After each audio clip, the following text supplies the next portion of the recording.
Então, o último hino que foi cantado, o André falou muito bem, dá-nos um coração igual ao seu, e a gente pode saber qual é o coração do Senhor, do nosso Deus, do Senhor Jesus, por causa da atitude que ele teve.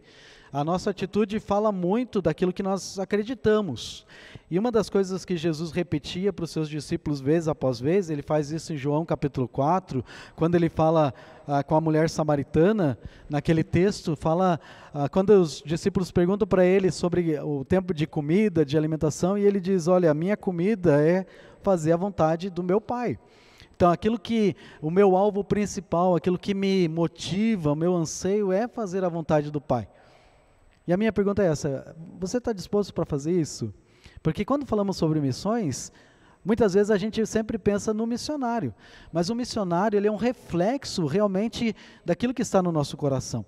Acabei de falar sobre você considerar o nosso culto de promessa de fé, no último domingo do mês, em que nós fazemos aquele levantamento do nosso plano, nosso alvo, da promessa de fé para o próximo ano, onde você vai participar mês a mês, de janeiro até, realmente começa em dezembro, coletando, até janeiro, fevereiro, até dezembro do ano que vem, com a nossa promessa de fé, mas ela na verdade é o resultado de algo que realmente está no nosso coração, mas isso é uma parte só.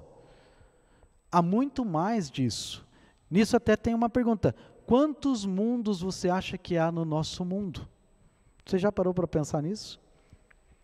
Você sabia que tem vários mundos, além do mundo que você vê, daquela fotinha da Apollo 11, quando eles estavam se distanciando da Terra, os astronautas tiraram uma foto. Então, geralmente, aquela foto é a foto que aparece no nosso planeta Terra, que geralmente você vê, usualmente você vê. Tem outras imagens que são construídas pelo satélite, são várias fotos que são tiradas, elas são juntadas depois, dá um trabalho gráfico em cima dela, mas essa foto é uma foto bem icônica. Mas nessa imagem, nesse pontinho azul, naquele universo negro, você sabia que tem vários mundos naquele mundo? Nesse mundo onde nós vivemos? Eu coletei alguns dados só para ilustrar isso para você, então o Júlio vai me ajudar a colocar aqui na tela.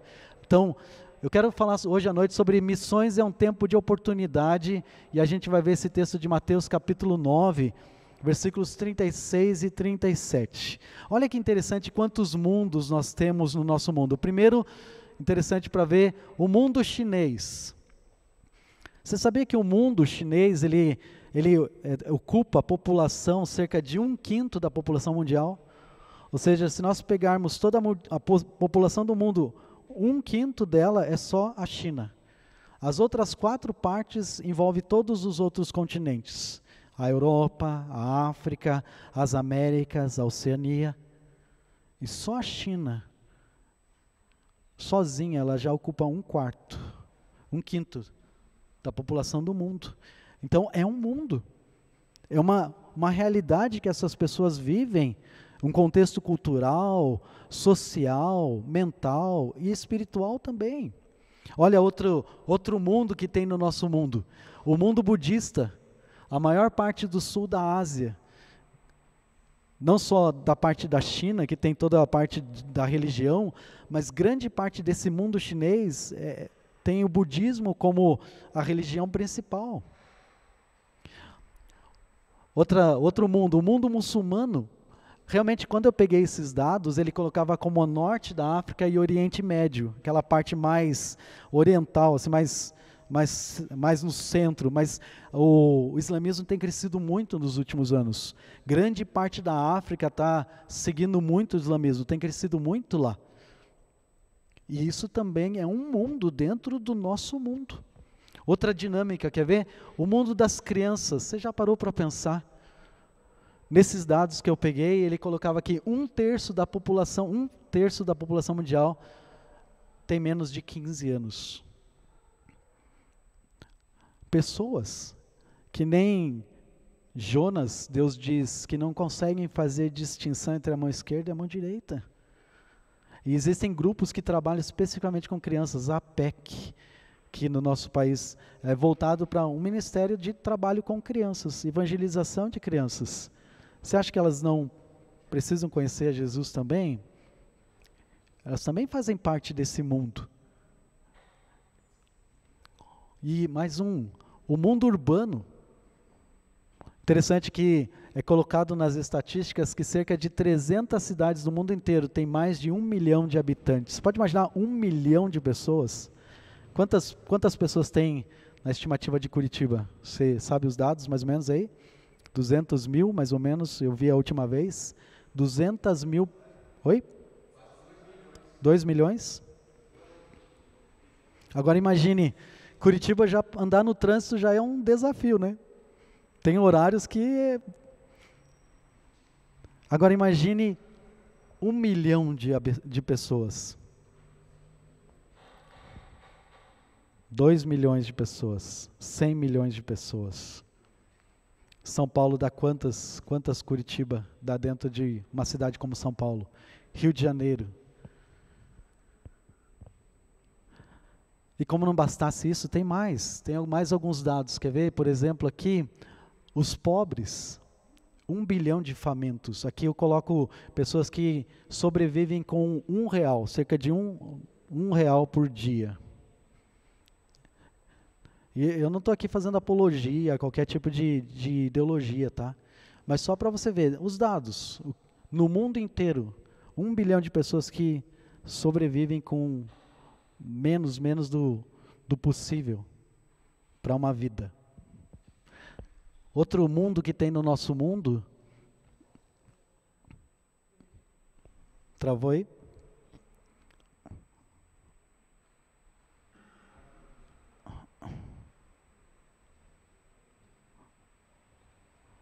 Tá rodando?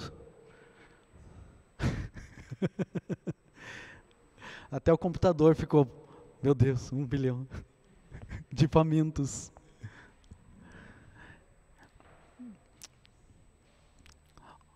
Então, olha comigo aqui nesse texto de Mateus, enquanto eles estão abrindo lá. Olha comigo esse texto de Mateus. O que o Senhor Jesus Cristo fala, eu acredito que alguns princípios que pode nos ajudar aqui hoje à noite a olhar sobre a questão da evangelização mundial.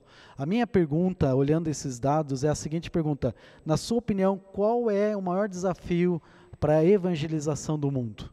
Olha comigo esse texto de Mateus, capítulo 9, versículos, eu vou ler versículo 35 até o versículo 38. Mateus, capítulo 9, versículos 35 a 38. Percorria Jesus todas as cidades e povoados, ensinando nas sinagogas, pregando o evangelho do reino e curando toda sorte de doenças e enfermidades. Vendo ele as multidões, compadeceu-se delas, porque estavam aflitas e exaustas, como ovelhas que não têm pastor. E então se dirigiu aos seus discípulos. Agora nota o que Jesus vai declarar para eles. A seara, na verdade, é grande, mas os trabalhadores são poucos. Rogai, pois, ao Senhor da seara, que mande trabalhadores para a sua seara. Minha pergunta hoje à noite é, na sua opinião, qual você acha que é o maior desafio para a evangelização mundial? Para que nós possamos levar a mensagem de boas novas, a mensagem de salvação para as pessoas que ainda não conhecem Cristo. Para esse mundo de pessoas que a gente estava vendo aqui, ilustrando aqui um aspecto dele. Por exemplo, os pobres, 1 bilhão de famintos, analfabetos, cerca de 3 mil línguas no mundo inteiro não tem a Bíblia na sua língua. Povos e nações que não podem ler a Bíblia porque não tem, simplesmente não tem. Tem grupos que têm trabalhado exaustivamente para que pelo menos o livro de João, o Evangelho de João e Romanos seja traduzido. Mas grande parte da Bíblia não tem para essas línguas, 3 mil línguas sem a palavra de Deus. As tribos, teve um hino que nós cantamos hoje à noite, que todas as tribos vai ter representantes. Nós temos 12 mil povos sem nenhum testemunho em sua cultura. E é interessante, o nosso país, dentro do estudo dos sociólogos, ele é um caso raríssimo. Nosso país tem dimensões continentais. E nós conseguimos ainda, apesar de todas as questões culturais, ainda nós temos uma língua que você pode falar aqui no Paraná e lá no Acre, e você consegue manter. Na Índia, que é um país extremamente pequeno comparado ao nosso país, Você tem línguas e dialetos inúmeros. E você tem tantos povos sem nenhum testemunho em sua cultura. O racionalismo, especialmente para o nosso mundo mais ocidental, a propagação do ateísmo e do ceticismo. O ateísmo não tem crescido tanto, mas o ceticismo tem crescido muito. A ideia de dizer, olha, não sei se existe Deus ou não existe, a gente não tem como saber, então eu não considero essa questão na equação da minha vida. Eu vivo a vida, cada dia, naquilo que eu posso viver. Muitas pessoas estão vivendo assim hoje. Muitas pessoas que eu tenho conhecido estão seguindo essa ideia de ceticismo. E por último, eu acho que algo que afeta muito a gente é cristãos nominais. Pessoas cujo evangelho deixou de ser real em suas vidas. Pessoas que vivem da tradição. Alguns anos atrás era uma coisa muito de catolicismo, mas tem crescido no nosso meio, como cristãos evangélicos, que diz que é um cristão, diz que é um evangélico, mas não tem mudança de vida. Não tem aquela realidade de acompanhar aquilo que você diz com aquilo que você faz. O evangelho deixou de ser real em suas vidas e tem mais aquela tradição. Eu nasci num lar, meu pai era batista, minha mãe era batista, ou de tal grupo, mas não tem mais mudança, não tem mais significado daquilo dentro desses lares. E isso acontece na sua casa, na sua família. Você já viu isso acontecendo nos lares dos seus familiares? Esse é um mundo. Isso também faz parte desse mundo onde nós vivemos. Há muitas pessoas hoje que estão vivendo um cristianismo nominal. Tem um nome de cristão, mas não tem mudança disso. E é isso a minha pergunta então, que eu jogo para você. Qual você acha que é o maior desafio para a evangelização mundial? O que você acha? Contribua com alguns pensamentos seus. Poucos trabalhadores. Ok. A gente vê isso no texto, né? Jesus fala. O que mais? O senhor jura? Comodismo. Ok. Comodismo. O que mais? Talvez a falta de trabalhadores vem por causa do comodismo, né? Então a gente está chegando mais. O que mais? O que você acha? Não tenha medo. Nem sei se vou ter uma resposta, aquela resposta absoluta. O que você acha? Qual o maior desafio? Talvez o maior desafio para você. Ok? As doutrinas falsas, né? O crescimento de vários grupos religiosos, ensinamentos diferentes daquilo que a Bíblia coloca. Mas por que será que cresce tanto o que é falso e a gente que tem o verdadeiro não deveria crescer também? Né? Jesus falou que as portas do inferno não vão prevalecer contra a igreja naquela batalha. Mas por que parece que às vezes a gente sofre tanto para avançar? André.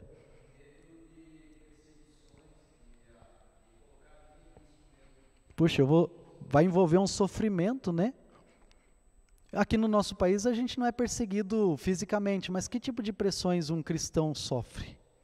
Você sofre por ser um cristão? Você passa sofrimento por ser um cristão? De que tipo? Ninguém passa por isso? Só eu? Família, às vezes o pai tem uma religião diferente, uma fé diferente, e não quer dar ouvidos para o que você tá falando. O que mais? Vizinhos. Obrigado pelo convite, obrigado por falar comigo, mas eu não quero isso para mim. O que mais? Universidade, de que maneira, Júlio, nos afeta? Okay.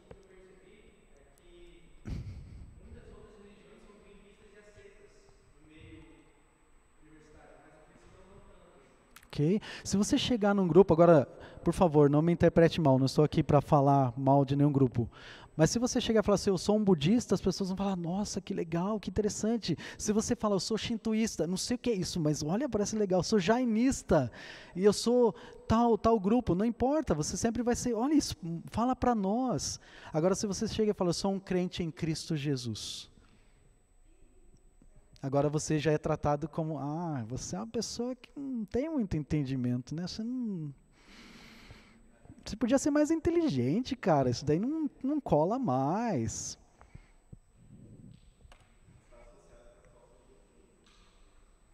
Ok.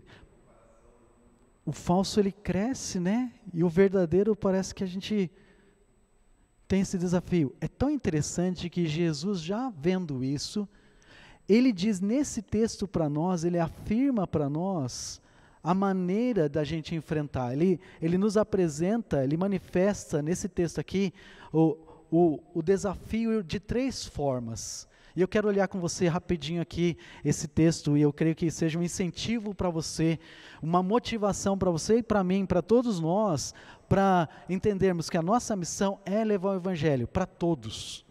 Para todos, não só para o missionário que a gente está pensando agora, mas todos nós, aonde quer que Deus coloca você, é levar o Evangelho. Essa é a grande comissão, é isso que Jesus Cristo falou. Ele falou que ide por todo mundo e leva o Evangelho para toda criatura, toda criatura. Eu sempre lembro, esse versículo para mim tem um aspecto muito interessante. Alguns anos atrás, eu estava distribuindo folhetos na rua, e acho que eu estava junto com o pastor Carlinhos, na época era seminarista, era jovem na igreja, e nós tínhamos um tempo de distribuir folhetos. Então a gente foi lá, e tinha um rapaz vindo na rua, e ele era barbudão, todo tatuado.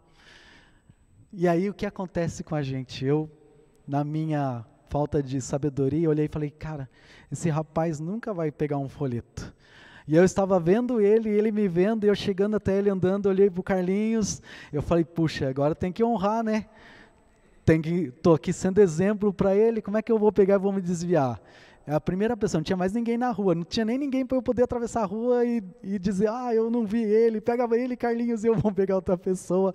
Era eu e ele, e eu ali pensando, será que eu entrego esse folheto? Será que ele vai aceitar? Será que ele vai querer?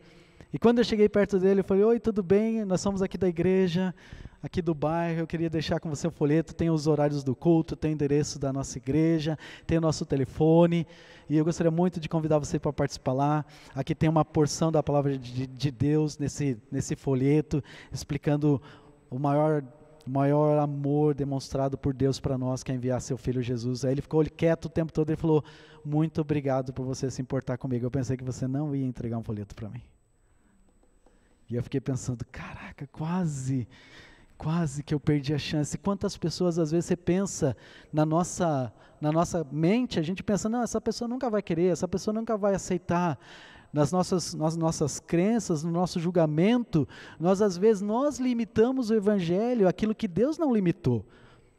A nossa missão é levar o Evangelho para todos. Se elas vão aceitar ou não, se elas vão querer ou não, esse não é o nosso papel, irmãos. Às vezes a gente coloca isso como na balança, como peso.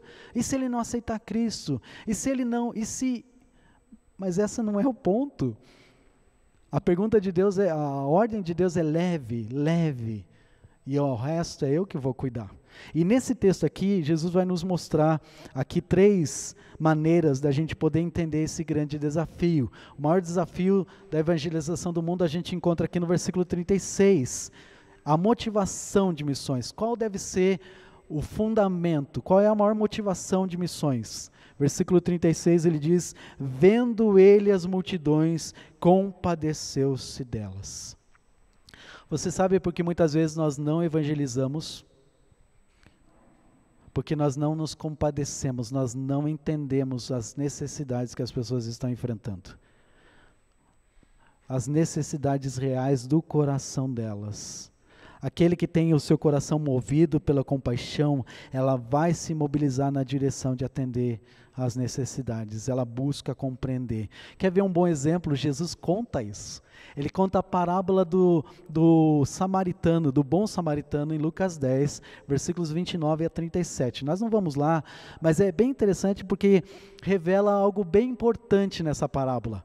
Jesus está confrontando os religiosos, aqueles que estão se considerando os doutores da lei, os conhecidos da Bíblia, os entendidos no momento, e ele conta para eles dizendo a história de um homem que foi assaltado, e ele é um samaritano, ele é um judeu, ele está na beira do caminho, Ele foi roubado, ele foi assaltado e desce da cidade de Jerusalém, indo para Jericó, um sacerdote. Está vindo do trabalho no templo, um trabalho importante, um trabalho para Deus, mas a Bíblia diz que ele passa de largo por ele, passa longe, ele vê aquele homem e desvia. Depois vem um levita, uma outra pessoa dedicada a Deus, na obra de Deus e tudo, e aí ele vem e ele passa para aquele homem e desvia. Mas então vem quem? O contraste da parábola é que esses homens, veio o homem à beira do caminho, mas somente esse samaritano, que era alguém que teria todo o direito, ou no caso toda a condição para se desviar, toda a desculpa para se desviar, para não ter que mexer com esse homem, porque os judeus não se dão com os samaritanos não se davam com os judeus, tinha essa questão dos samaritanos serem um judeu mestiço, por causa da história de Israel, e o que ele faz? O samaritano vai e chega perto, ele se aproxima, ele demonstra compaixão, e aí Jesus conta a parábola fazendo um contraste com o que aconteceu. Os ladrões vêm e roubam, o sacerdote se desvia, o levita se desvia e vem o samaritano e ele faz o quê? Ele faz o que o levita não faz, ele dá para ele, ele unge ele com óleo, com azeite, que possivelmente o levita tinha. Ele carrega esse homem no seu jumento, que possivelmente o sacerdote tinha um jumento. E ele faz a restituição no final da história que os ladrões levaram. Quando ele fala para o homem da estalagem, se ele ficar devendo alguma coisa, põe na minha conta, depois eu vou passar aqui e vou pagar. Ele restitui tudo aquilo que foi feito, ele faz isso. E isso demonstra o quê? Compaixão, porque Jesus vira para esses entendidos da lei e diz o que para eles? Quem foi o próximo? E aí o homem tem que responder, aquele que faz o bem. Ele falou, quem é o seu próximo? Vai você e faz a mesma coisa. Compaixão. Irmãos, muitas vezes nós não nos envolvemos em missões, porque nós não temos esse entendimento da compaixão pelas pessoas que estão ao nosso redor. Nós muitas vezes estamos considerando muitas coisas que a gente não deveria considerar. Nós estamos preocupados com questões que não são as questões principais da vida da pessoa. O desafio não é distância. Mas é tão longe para eu ir lá para a Índia, é tão longe para eu ir para tal lugar, eu não tenho como ir para o outro lado da cidade, eu tenho meu trabalho durante a semana. Não, nosso desafio não é distância, nosso desafio não é recursos. Mas a nossa igreja não é uma igreja grande, nossa igreja não tem muitos recursos. Nosso desafio não é o tempo. Eu não tenho tempo para fazer isso, por isso que eu já dou minha oferta para que o missionário faça isso. Nossa igreja tem 2 pastores, eles podem fazer isso. Esse não é o nosso desafio. O nosso desafio é ter uma verdadeira motivação. É crentes verdadeiramente compadecidos. Missões, ele não é fruto de informação. Missões, ela é fruto de compaixão. Quando nós chegarmos para esse ponto e ter um coração realmente tocado pela necessidade das almas de conhecerem Cristo, eu acredito que isso vai mudar muita coisa em nossas vidas. Porque Jesus disse isso. Você vê o exemplo de Jesus, ele estava com os apóstolos, gente. Ele estava com eles dia após dia, eles estavam vendo a atitude. Vou usar um exemplo aqui da Jo. Ontem a Jo estava no testemunho dela, uma coisa que eu nunca tinha percebido. Mas foi muito gostoso, porque foi muito sincero. Ela disse, quando eu cheguei na igreja, uma coisa que eu fiz, eu fiquei avaliando a vida de vocês.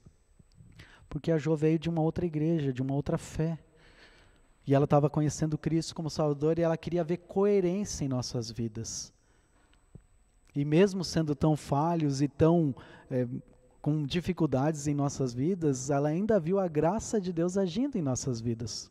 Graças a Deus por isso.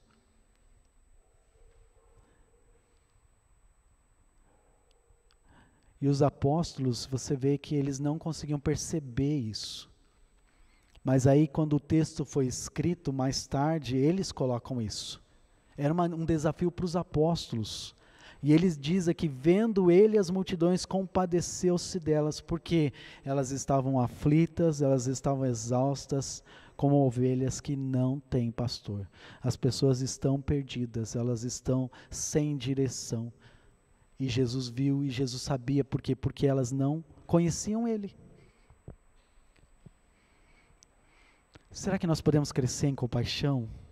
Será que em nosso coração nós podemos levar o evangelho a outras pessoas com esse coração cheio de compaixão pelas suas lutas, seus problemas, suas dificuldades, sem olhar outras coisas que estão ao redor, seja a tatuagem que ela usa, a roupa que ela usa, o cabelo que ela usa, ou que ela não usa? Eu creio que esse é um bom desafio para nós, que Jesus Cristo demonstra que motivação de missões é compaixão, o que deve nos levar a levar o evangelho, que vai nos ajudar a transformar, é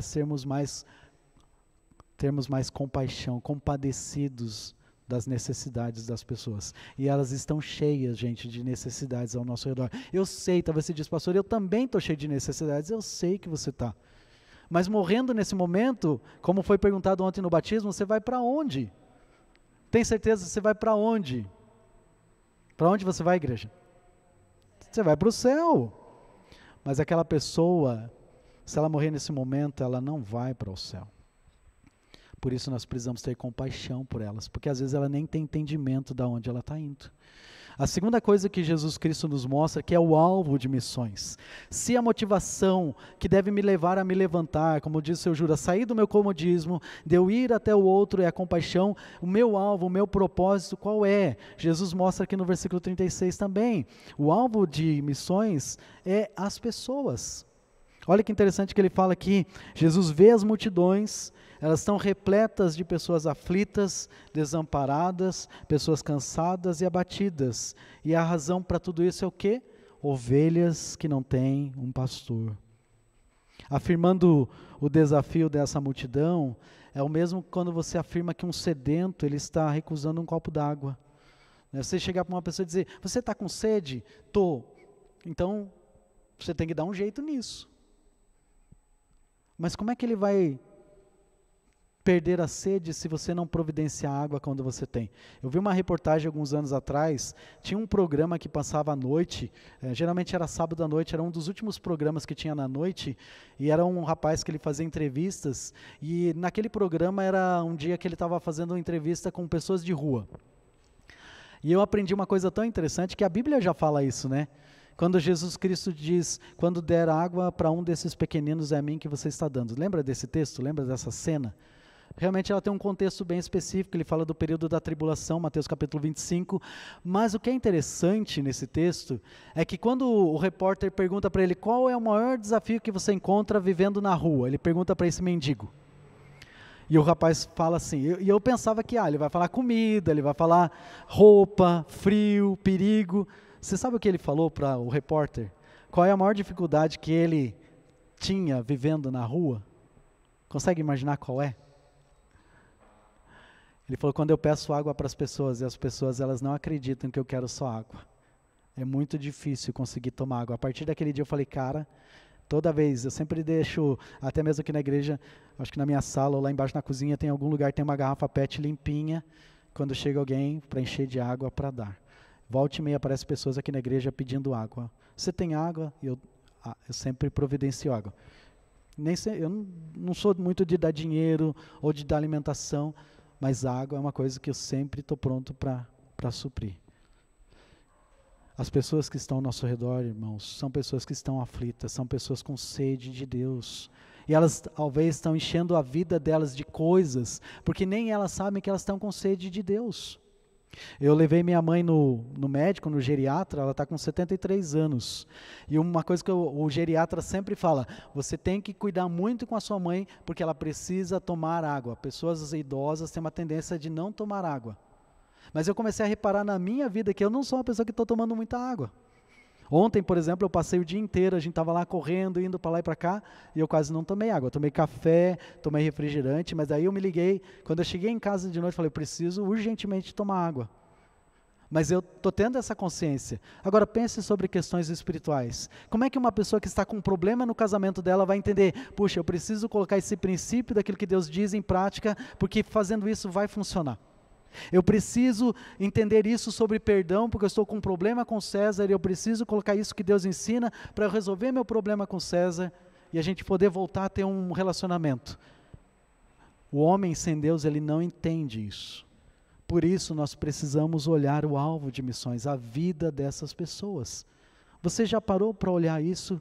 quando você está pensando sobre missões, levando o evangelho, reconhecer a pessoa como ela é, aceitar como ela é, e reconhecer que ela tem necessidades profundas no coração dela, que só o evangelho vai poder suprir. Não é nada que nós possamos fazer além de Cristo na vida delas. Lembra que Jesus Cristo fala isso? Se o Filho vos libertar, o que ele diz? Verdadeiramente sereis livres, verdadeiramente. Somente Jesus pode trazer libertação verdadeira, real, completa para a vida das pessoas que estão ao nosso redor. Você conhece isso, você sabe bem disso, você já tem recebido treinamento após treinamento, ensino após ensino, agora só leva o evangelho. Olha para essas pessoas, as pessoas que Deus está colocando na sua vida, no seu dia a dia, ao seu redor o tempo todo, o tempo todo, o tempo todo.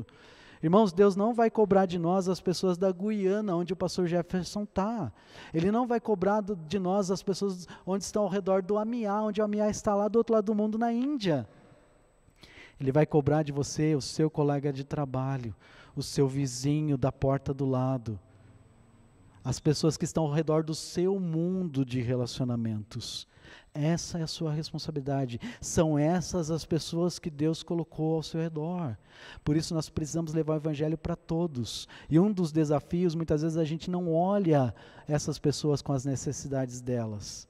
Nós pensamos em deixar isso para depois, para um outro dia, para um outro momento, mas isso pode não acontecer. Nós tivemos 2 falecimentos essa semana. O esposo da Alvani, um homem que dizia claramente, não gosto de crente, não converso com crente. Eu fui algumas vezes na casa da Alvani, a Célia também. A gente fez coisas, eu ajudei com coisa elétrica lá, um tempo, ajudei em algumas coisas para ela, né, pessoa mais idosa, necessidades, várias pessoas idosas na casa. Então eu fui lá, dar uma mão, colocar tomada, lâmpada, coisas básicas, mas dar atenção para o esposo dela. Ele nunca me tratou mal. Até a Alvani disse, olha, incrível, porque todo crente que vem aqui em casa, o meu marido trata muito mal, mas ele trata você bem, ele tratava a Célia bem, conversava até com a Célia. Olha só que coisa, conversava com a Célia. Mas ele essa semana foi subir para limpar a calha e caiu, e ele bateu a cabeça, foi para o hospital, mandaram ele para casa, começou a passar mais mal, voltou para o hospital e aí começou a entrar em crise e faleceu. Um homem que, nosso desejo é que ele possa ter tomado uma decisão em algum momento, mas se ele não tomou a decisão, um homem que, nesse momento ele não está no céu. A outro falecimento que nós tivemos é a irmã do Luiz Hamilton, a Sônia. Alguns anos atrás, ela era parte da igreja lá em Osternac. Quando eu era jovem, aqui com os jovens da minha geração, ela teve uma filha que teve câncer cerebral. E a gente foi com os jovens na casa dela, nós fizemos um culto lá. Acho que a Cleide vai lembrar um pouquinho da história, né, dela. A Sueli, a filha da Sueli, né? Ela teve câncer cerebral. Tratamento muito difícil, aquela menina, mas tão querida, tão doce, e a gente ia lá com os jovens, a gente fazia o culto com ela, a gente fazia a festa com ela, cantava os hinos. A gente acredita que a Sueli tinha Cristo como Salvador, mas aí falando com o Luiz Hamilton e ligando para ele, desejando sentimentos de conforto, ele falou, olha, minha irmã agora está regozijando com a mãe lá no céu. Um outro sentimento, um outro pensamento, alguém que podia conhecer Cristo, o Evangelho que alguém testemunhou para ela. 2 histórias completamente distintas, mas o que une as 2 histórias? O Evangelho. As 2 pessoas precisavam ouvir o Evangelho. Uma aceitou, a outra talvez não. Eu não posso dizer que não aceitou. Mas elas precisaram ouvir o Evangelho. Alvo de missões são pessoas, são vidas, irmãos. São pessoas que Deus está colocando ao nosso redor o tempo todo. E o desafio realmente mostra aqui a certeza, a convicção do nosso objetivo, nosso propósito, nossa razão de ser. Levar essas pessoas até Deus. É isso que Jesus Cristo queria fazer com elas. Ele queria ser o pastor dessas ovelhas. Interessante como ele usa essa expressão, né? Ovelhas que não têm pastor. Você está vendo a graça aqui nesse texto? Ele não fala se elas eram escolhidas ou não eram escolhidas, se elas eram eleitas ou não eram eleitas. Ele diz que ele olhou para essas pessoas e amava essas pessoas. Elas nem tinham dado resposta ainda se elas queriam ele como ser o pastor delas. Elas nem ainda disseram se elas queriam que ele fosse o Senhor de suas vidas. Deus olha para elas e vê que elas estão aflitas, elas estão exaustas, e é esse olhar que a gente precisa ter pelas pessoas. As pessoas ao nosso redor, irmãos, estão cansadas, estão aflitas, estão com medo. E você pode levar o evangelho para elas, levar o evangelho para todas. Então nós temos aqui a motivação de missões, nós temos o alvo de missões, e tem mais uma coisa que Jesus Cristo apresenta: o estímulo para missões. Às vezes a gente olha esse versículo como uma coisa negativa, né? Falta obreiros na seara. Realmente, é uma coisa negativa. Mas nota de que maneira isso pode ser uma ênfase positiva. O estímulo de missões. Tem muita vaga. Tem muito serviço para a gente fazer, tem muita coisa boa que pode ser feita, tem muitas oportunidades que você pode se envolver. Você não gosta de fazer isso, mas tem uma outra coisa que você gosta, então faça. Tem essa outra área, pastor, eu não sou muito bom nisso, Rodrigo, eu não sou muito bom nisso, mas eu gosto de fazer isso. Então, se envolva nesse jeito, participa dessa forma, seja um trabalhador da seara. Irmãos, esse versículo não é apenas, o estímulo de missões não é apenas para os seminaristas, para pastores, para missionários. O estímulo de missões, a oração para missões é para todos nós. Olha o que ele diz nesse versículo, no final: rogai, pois, ao Senhor da seara que mande trabalhadores para a sua seara. E quando você ora para que Deus mande trabalhadores, a ideia é que você faça o quê? Você acaba se incluindo também nesse trabalho. Olha que interessante, Jesus ele adverte que os campos estão prontos para a colheita. Ele fala para eles: olha, tem muito trabalho, tem muita colheita para ser feita. Irmãos, a nossa visão muitas vezes é tacanha. E desculpa, eu não quero ser grosseiro falando isso. Nossa visão muitas vezes é limitada, porque a gente olha para as pessoas ao nosso redor e pensa: ela não vai aceitar, ele não vai aceitar, ele não vai querer, ele não está afim. Mas Jesus está dizendo que o campo está pronto, talvez nos falta expertise para saber de que maneira nós podemos colher, de que maneira nós devemos apenas nos dispor, para que pessoas possam conhecer Jesus Cristo. O mundo ele carece de trabalhadores, no meio dessas multidões, tem muita coisa que a gente pode fazer. Não tem uma limitação para o que pode ser feito, não tem só um jeito de ser feito. Essa pessoa tem instrução, essa pessoa tem conhecimento bíblico, deixa que ela faça. Eu não sei muito o que dizer, mas talvez é justamente o seu jeito de dizer o que você vai dizer é o que vai tocar no coração daquela pessoa que está ao seu redor. Talvez se eu fosse lá junto com você, a pessoa ia dizer: mas você é pastor, você sabe. Mas é quando é você dando testemunho onde tem mais efeito, para que pessoas possam ser sensíveis para o evangelho, porque ela olha para você e vê, ela pensa na mente dela que você entende o que ela está passando. Ela sabe, ela considera aquilo que você está vivendo, que você entende o que ela está vivendo. Então o desafio, ele não é a extensão do campo. Às vezes a gente põe muita ênfase na extensão do campo.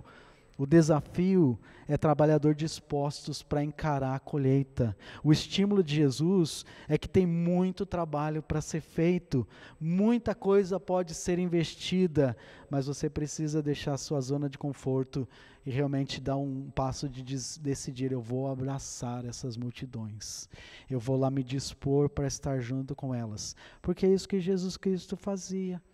Jesus estava junto com aquelas pessoas.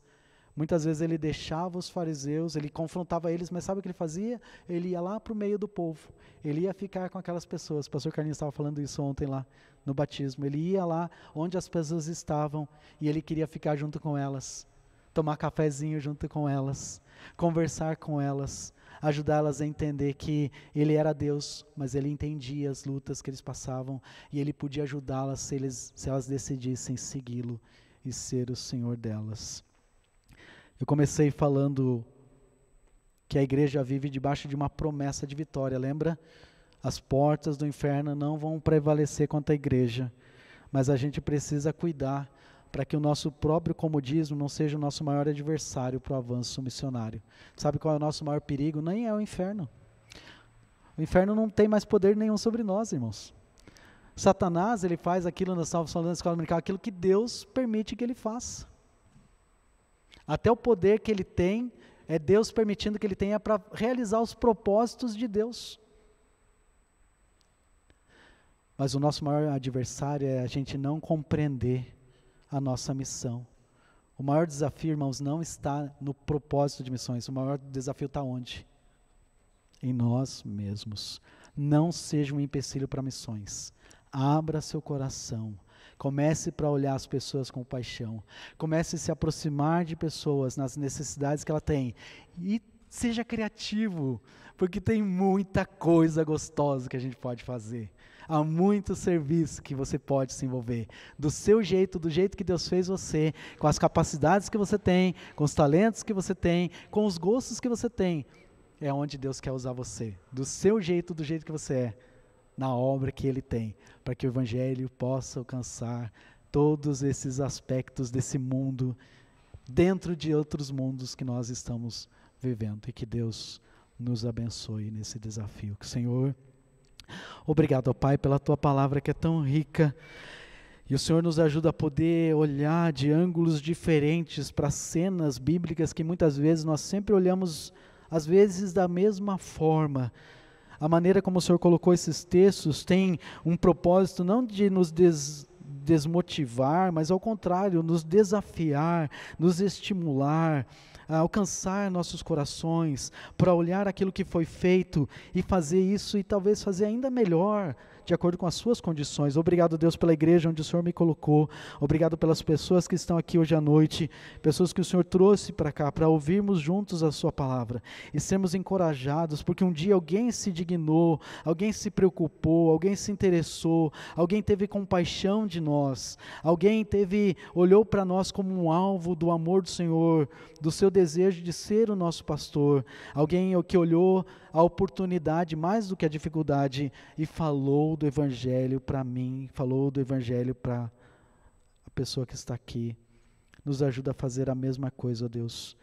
Que nós possamos, como igreja, nesse mês de missões, nesse culto que estamos tendo, na celebração que tivemos ontem, num tempo tão precioso, que o Senhor, ó Deus, permita que o próximo batismo, nós não tenhamos só 4 pessoas, mas nós podemos ter 8, se for da sua vontade.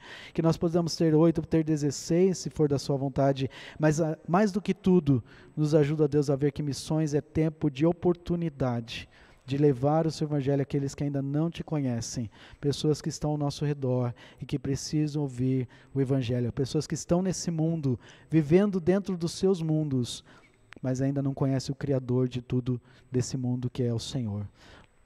Nos ajuda, ó Pai, abre nossos olhos, desperta nossos corações.